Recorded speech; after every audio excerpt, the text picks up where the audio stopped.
Assalamualaikum warahmatullahi wabarakatuh. Selamat datang kembali di kelas online IPS untuk kelas 9 di semester genap. Kita akan membahas materi bersama Ibu Juju Junirah. Adapun mata pelajaran ini adalah IPS pasti bisa. Sekali lagi, IPS pasti bisa. Nah, ini materi yang akan kita bahas, yaitu materi terakhir, itu bab 2. Ini adalah materi dalam lingkup sejarah mengenai Indonesia dari masa kemerdekaan hingga masa reformasi. Nah, untuk kompetensi dasarnya itu silakan dibaca di bawah ini.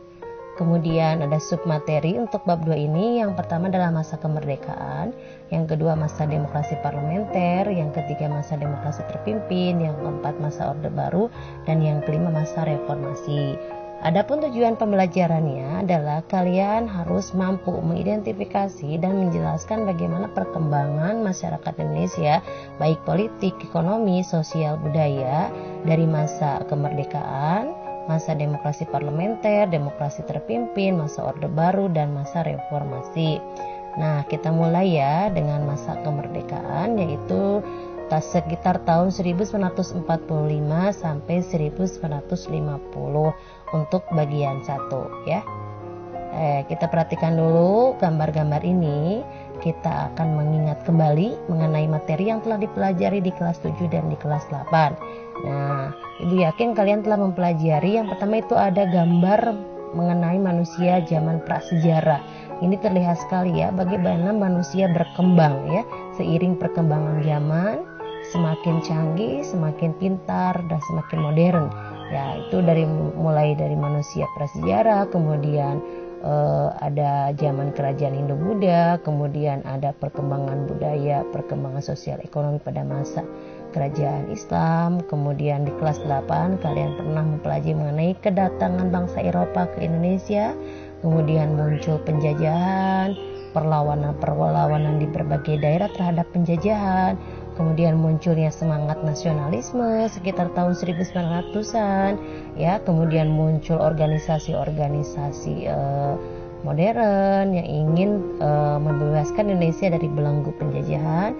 Kemudian ada peristiwa Sumpah Pemuda, dan yang terakhir ada peristiwa proklamasi. Nah, selanjutnya ini perhatikan ada gambar bendera Indonesia dan bendera Jepang. Ibu jelaskan terlebih dahulu. Pada tahun 1945 dan sebelumnya itu Indonesia dalam kondisi sedang dijajah oleh negara Jepang. Jadi Jepang itu datang ke Indonesia sekitar tahun 1942 kemudian menjajah Indonesia. Nah, pada saat itu Jepang sedang perang dengan sekutu terutama dengan Amerika Serikat dalam perang Asia Timur Raya. Nah, perang Asia Timur Raya ini berdampak sekali terhadap Indonesia di mana Jepang itu mencari daerah-daerah jajahan, mencari dukungan untuk perang Asia Timur Rayanya, termasuk datang ke Indonesia dan melakukan penjajahan di Indonesia. Dampaknya ketika Indonesia dijajah oleh Jepang, itu rakyat Indonesia secara ekonomi semakin sengsara secara sosial politik pun semakin memprihatinkan. Dan pada masa ini juga, pada masa penjajahan Jepang juga, Indonesia bisa merebut dan Indonesia bisa merdeka, yaitu sekitar tahun 1945. Nah, kita mulai kita bahas masa kemerdekaan. Apa sih masa kemerdekaan itu, sejak kapan dan bagaimana keadaannya? Masa kemerdekaan itu diawali saat Insinyur Soekarno membacakan teks proklamasi kemerdekaan pada tanggal 17 Agustus 1945, di mana pada masa ini merupakan awal pembentukan negara Indonesia. Kurun waktunya itu tahun 1945 sampai 1950. Kita akan membahas bagaimana kronologis persiapan kemerdekaannya, kemudian pelaksanaan proklamasi, dan yang terakhir bagaimana keadaan setelah kemerdekaan.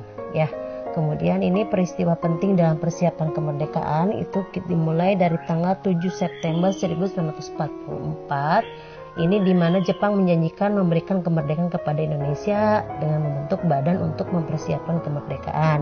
Nah, tanggal 1 Maret 1945 ini terjadi pembentukan BPUPKI, singkatannya adalah Badan Penyelidik Usaha Persiapan Kemerdekaan Indonesia, dalam bahasa Jepangnya Dokuritsu Junbi Chosakai. Adapun ketuanya itu Dr. KRT Rajiman Weddiodiningrat, dan tugas BPUPKI-nya adalah menyusun rancangan undang-undang dasar dan mempersiapkan Indonesia menjadi negara merdeka.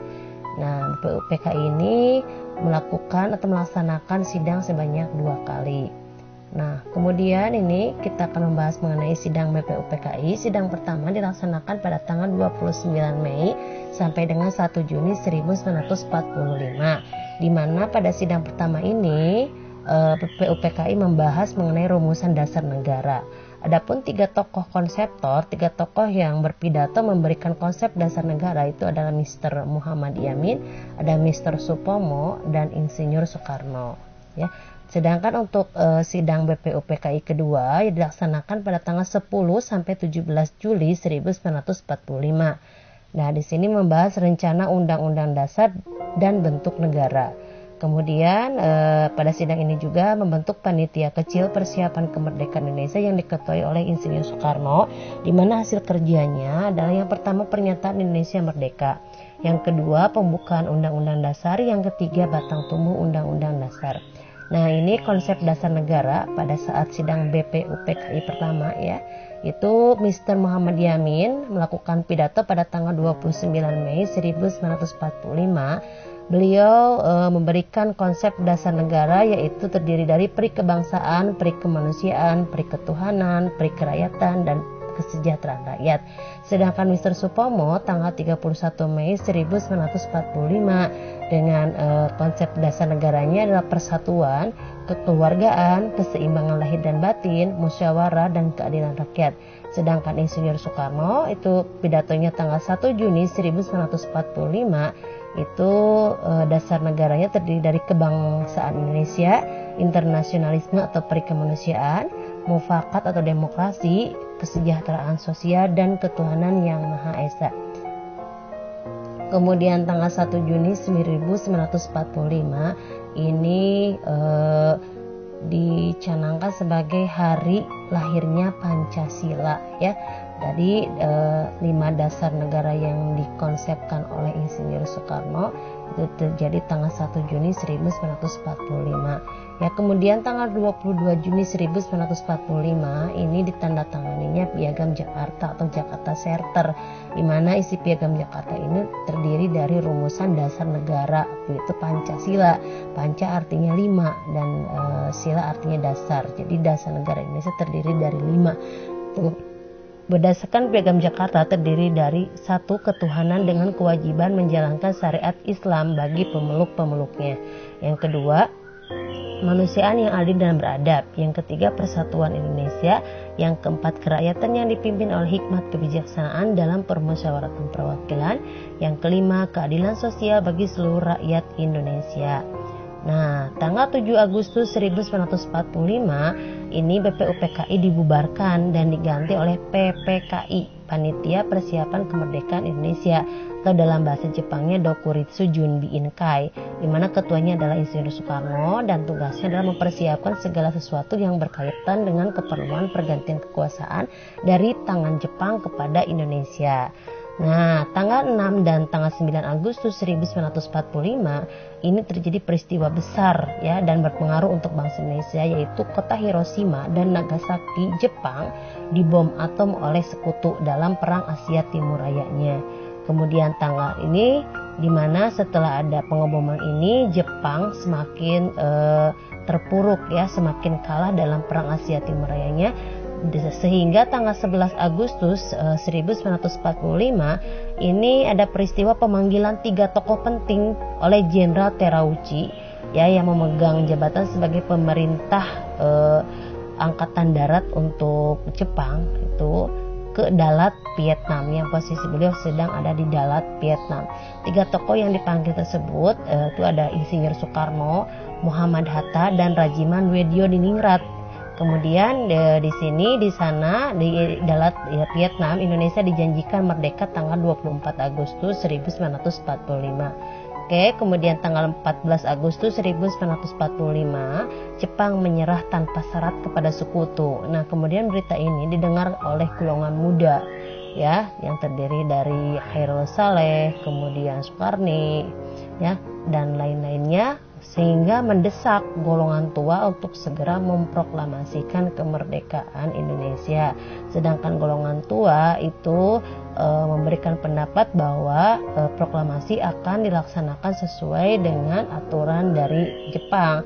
Maka dari itu pada tanggal 16 Agustus 1945 terjadi peristiwa Rengas Dengklok, yaitu peristiwa pengamanan Insinyur Soekarno dan Hatta ke desa Rengas Dengklok, Karawang, ya. Adapun latar belakangnya adalah perbedaan pendapat antara golongan tua dan golongan muda mengenai waktu pelaksanaan proklamasi, dan tujuannya adalah mengamankan kedua tokoh yaitu Insinyur Soekarno dan Dr. Andes Muhammad Hatta dari pengaruh Jepang, ya. Kemudian tanggal 16 Agustus 1945 itu sekitar malam hari, ini juga terjadi peristiwa perumusan teks proklamasi, di mana tokoh perumusnya itu terdiri dari 3 tokoh penting, yaitu Insinyur Soekarno, Dr. Andes Muhammad Hatta, dan Mr. Ahmad Soebardjo. Di mana teks proklamasi itu untuk Insinyur Soekarno menyumbangkan ide pemikirannya, yaitu yang terdiri dari Jakarta 17 Agustus 1945 atas nama bangsa Indonesia Soekarno-Hatta.